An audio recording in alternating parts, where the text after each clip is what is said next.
시청자 여러분 안녕하십니까? 복지TV 뉴스입니다. 보건복지부에 따르면 노인 학대가 매년 증가하는 것으로 드러났습니다. 학대 예방과 인식 개선을 위한 노인 학대 예방의 날 기념식 현장에 조건혁 아나운서가 다녀왔습니다.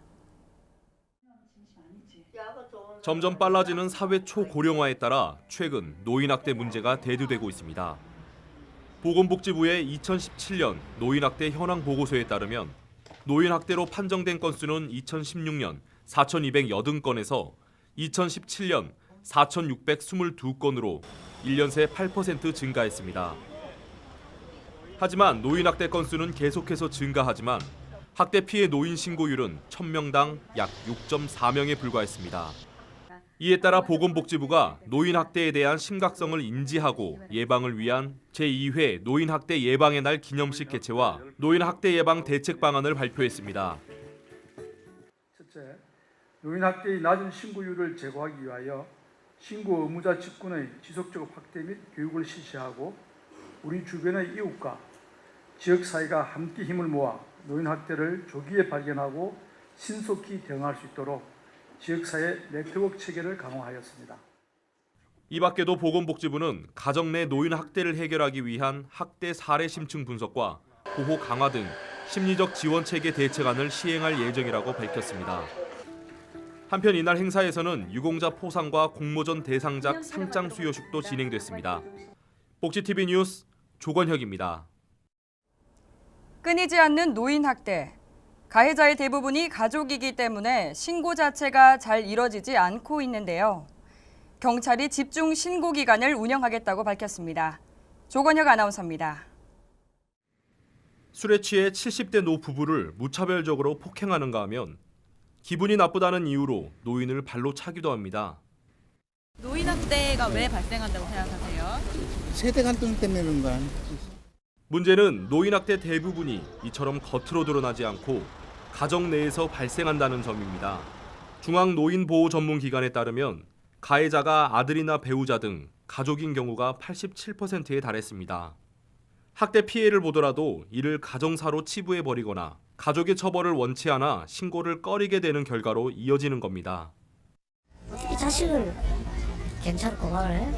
자식을 잘 못 키운 자신에게도 책임이 있지. 가슴 아파도 어떻게 참아야지. 피해 노인들은 갈수록 사각지대에 놓일 수밖에 없는 상황. 경찰은 노인 학대 예방의 날을 계기로 2주간 집중 신고 기간을 운영해 사회적인 관심을 유도할 방침입니다.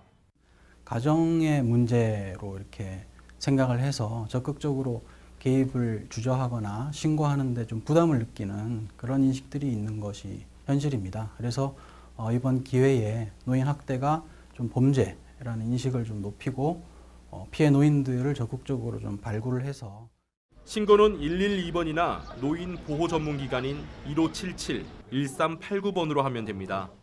복지TV 뉴스 조건혁입니다. 정부가 최근 장애인 활동 지원사 휴게 시간에 대한 지침을 내놓았는데요. 현장에서는 실효성을 두고 문제를 제기하고 있습니다. 하세인 기자가 살펴봤습니다. 보건복지부는 다음 달 1일 개정되는 근로기준법 시행에 따라 장애인 활동지원사 휴게시간 보장을 위한 세부 지원 방안을 발표했습니다. 개정된 근로기준법 제54조에는 사용자는 근로시간이 4시간인 경우 30분 이상, 8시간 이상인 경우 1시간 이상의 휴게시간을 부여해야 하고 휴게시간은 근로자가 자유롭게 이용할 수 있어야 한다고 규정하고 있습니다. 이에 따라 복지부는 이용자의 휴게시간 배려 의지가 중요하다며 자율준수 분위기 조성을 위한 사업지침 개정과 이용자 준수사항 등을 안내 교육할 예정이며 고위험 중증장애인을 위한 장애인 또는 다른 활동지원사에 의한 휴게시간 대책 의무를 지원한다고 밝혔습니다. 그러나 정작 현장에서는 업무 특성이 고려되지 않았다며 의문을 제기하고 있습니다. 전국 활동지원사 노동조합에 따르면 휴게 시간을 갖더라도 이어서 근무를 해야 하기 때문에 이용자와 멀리 떨어질 수 없어 실제 휴게를 보장받지 못하는 등 근무 시간이 늘어나거나 또는 임금이 삭감되는 결과를 만들 수 있다고 주장했습니다. 노동시간 단축으로 인해서 근로기준법이 2월에 개정이 됐고 그걸 적용하는 과정에서 대안으로 나온 거잖아요. 그런데 실제로 활동지원사 선생님들한테는 근무 시간이 늘어나거나 임금이 삭감되거나 애초에 그 노동시간 단축한다는 취지에 맞지를 않고요. 한편 전국활동지원사 노동조합은 기자회견을 열고 월급제, 교대제 도입 등 제도 개선과 재가노동자에 맞는 휴게시간 대안 마련 등을 요구했습니다. 복지TV 뉴스 하세인입니다. 청운복지관이 개관 33주년을 기념해 대한이비인후과학회와 청각장애인과 인공와우 심포지엄을 열었습니다. 청운복지관이 33주년을 맞아 다양한 고민과 정보를 함께 나누는 자리를 마련했습니다. 지난 16일 올해 세 번째로 열린 심포지엄은 청운복지관이 주최하고 대한이비인후과학회가 후원하는 행사로 국내 주요 대학병원 이비인후과 교수들이 좌장과 발제자로 참석했습니다. 심포지엄의 주제는 인공와우와 관련해 성인기 CI 수술의 선택과 효과, 난청에 적응하기 위한 뇌의 역할, 조기 인공와우 아동의 학교 생활 적응과 교우 관계 분석, 학령 전기 및 학령기 CI 수술의 선택과 효과 4개 주제로 진행됐습니다. 주제 발표 후에는 발표 내용과 더불어 평소 인공와우에 대한 고민들을 직접 전문 의료진들과 소통하는 토론회 시간을 가져 평소 궁금증을 해소할 수 있는 기회의 장이 됐습니다. 4차 산업혁명이 시각장애인의 삶에 미치는 영향은 무엇일까요? 복지TV가 알아봤습니다. 한국시각장애인 아카데미가 4차 산업혁명이 시각장애인의 삶에 미치는 영향을 주제로 지난 16일 학술 세미나를 개최했습니다. 4차 산업혁명 관련 기술이 시각장애인의 삶에 어떠한 변화를 가져올 수 있는지 방향을 모색하는 자리가 됐습니다. 이날 한양대학교 조병환 교수가 발제를 맡았으며 한국장애인 소비자연합 정화원 회장과 한국장애인 복지실천회 정창선 이사장이 논찬을 진행했습니다. 몸집은 작지만 야생 진드기에 물리면 사망에 이르기도 합니다.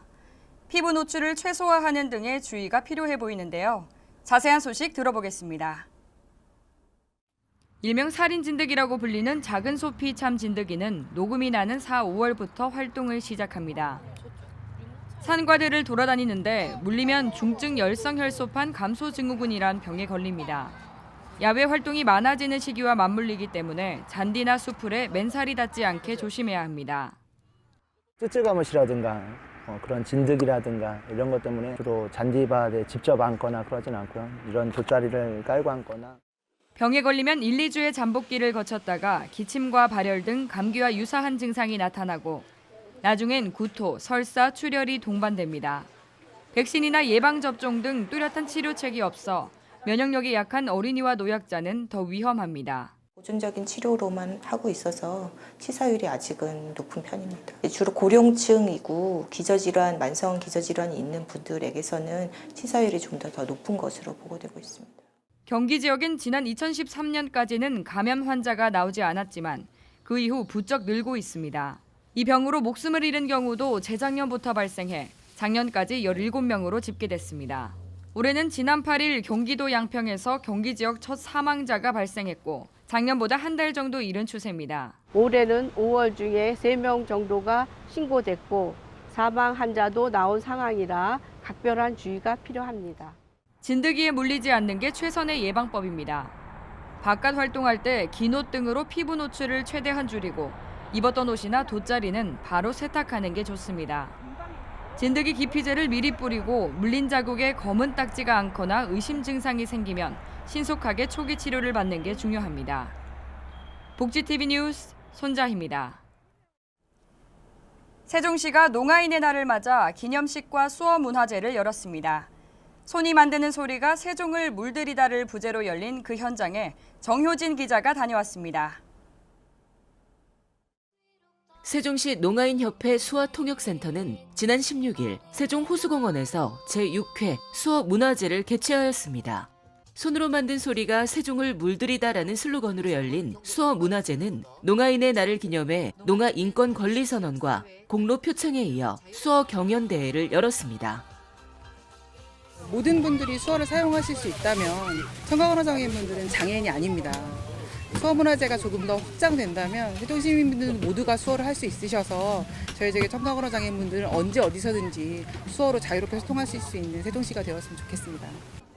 이날 행사는 유아부터 성인까지 다양한 연령층이 참가한 가운데 15개 부스에서 인식 개선 체험 및 다양한 놀이 부스가 운영되었고 세종시청 수어 동아리팀과 지역 아동센터 등 총 10개 팀 150여 명이 참여해 손으로 만든 소리를 선보였습니다. 수화라는 언어를 통하여 언어를 전달할 수 있다는 것에 대해 많은 것을 배웠다는 것을 느꼈고요. 오늘 수학 경연을 했는데 너무 신나고 재밌었어요. 청각, 언어 장애인의 언어인 수어가 소통의 매개체를 넘어 또 하나의 문화 콘텐츠로 자리매김해가고 있습니다. 적은 인원으로 묵묵히 노력하고 있는 수어 통역사들과 의사소통 장애인들에 대한 사회적 관심과 인식 개선이 필요한 때입니다. 복지TV 뉴스 정효진입니다. 지난 13일 치러진 제7회 지방자치선거 결과에 따라 당선증 교부식을 가졌습니다. 전남에서 위지은 기자입니다. 2018 6월 13일 지방자치선거에서 초선과 재선에 성공한 각 지역 단체장들에게 선거관리위원회에서 당선증을 교부했습니다. 당선증 교부식에는 전라남도 각 시군 당선자들과 가족들이 함께했으며 시민들이 참석해 당선을 축하했습니다. 지방자치선거는 대한민국의 지방의회를 구성하는 지방의회 의원과 지방자치단체장을 선출하기 위한 선거로 이번에는 총 7곳에 국회의원 공석의 보궐선거를 포함해 실시됐습니다. 민주주의의 교실이라고 부를 수 있는 지방자치를 통해 시민과 주민들은 민주주의를 기본부터 배우고 실천에 옮기며 내가 사는 도시의 발전을 도모할 수 있습니다.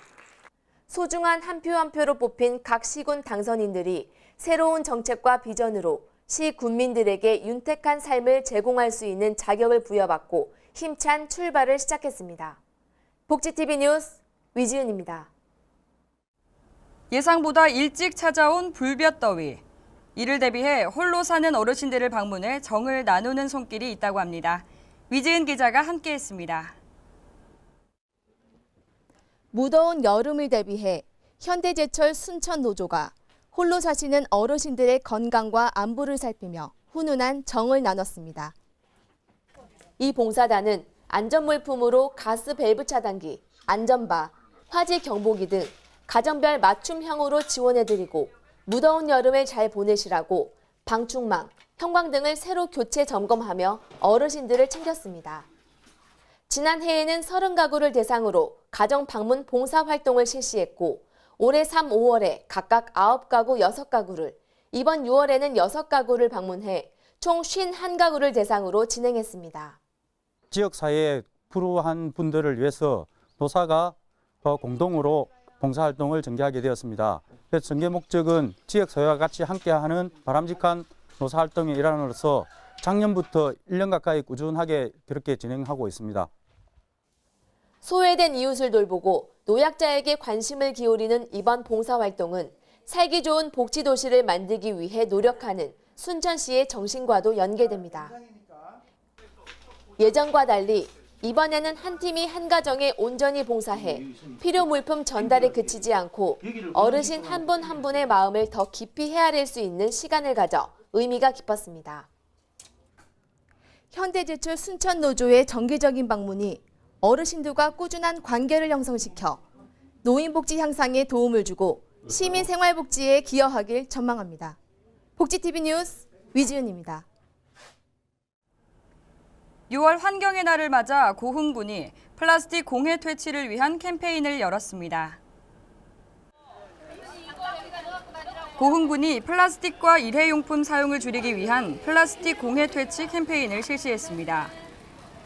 고흥 읍내상가에서 진행된 이번 행사에서는 대형마트를 중심으로 비닐 쇼핑백과 플라스틱 포장 용기 대신 장바구니를 사용하도록 하는 캠페인으로 구성됐으며 국민들에게 에코백도 배부했습니다. 석유를 원료로 하는 플라스틱은 아주 편리하게 쓰이고 있지만 자연적으로 썩는데 무려 350년에서 500여 년이 걸려 생태계를 파괴시키고 있습니다. 환경의 날을 맞아 다시 한번 주변 환경 문제들을 되돌아보고 일상 속 저탄소 생활을 실천하는 등 환경 복지에 대한 관심이 필요해 보입니다.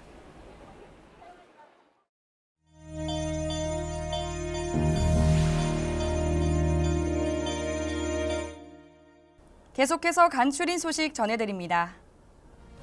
보건복지부는 올여름 폭염이 자주 발생할 것으로 예상됨에 따라 어르신들이 피해를 입지 않도록 폭염 대응 행동 요령을 지켜줄 것을 당부했습니다.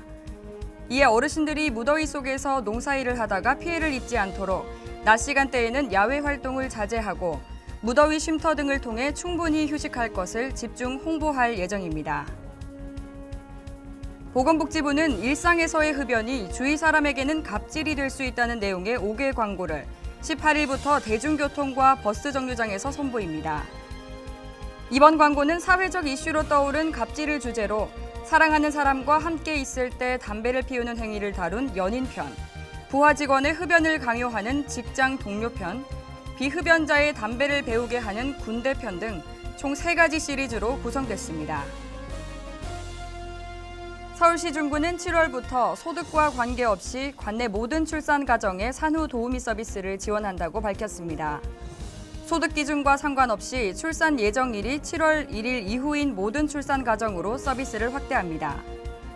전문 교육을 이수한 산후 도우미가 출산한 지 60일 이내인 가정을 방문해 맞춤형 건강관리 서비스를 제공할 예정입니다.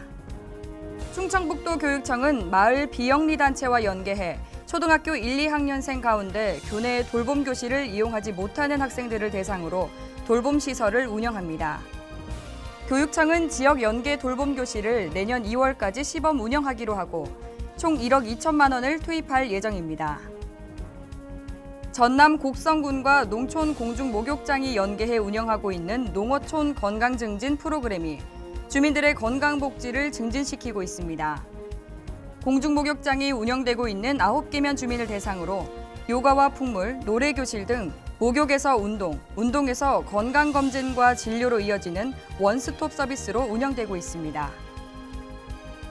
이 밖의 소식은 웰페어 뉴스 홈페이지나 장애인 신문을 통해 확인하실 수 있습니다.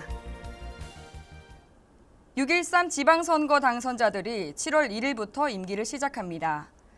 이번 뉴스에서 다뤘듯이 노인 학대와 사회복지 종사자의 처우 개선 등 이 사회복지 분야에는 풀어야 할 숙제들이 많이 있습니다. 이런 다양한 목소리가 반영된 정책 실현을 기대해 봅니다. 복지TV 뉴스를 마칩니다. 시청해주신 여러분 고맙습니다.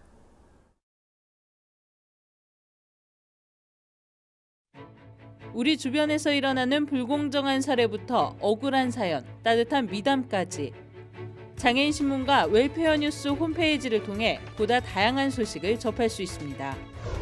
시청자 여러분의 제보를 기다립니다. 웰페어 뉴스 홈페이지 또는 전자우편, 전화번호 02-2655-9519로 많은 제보 바랍니다.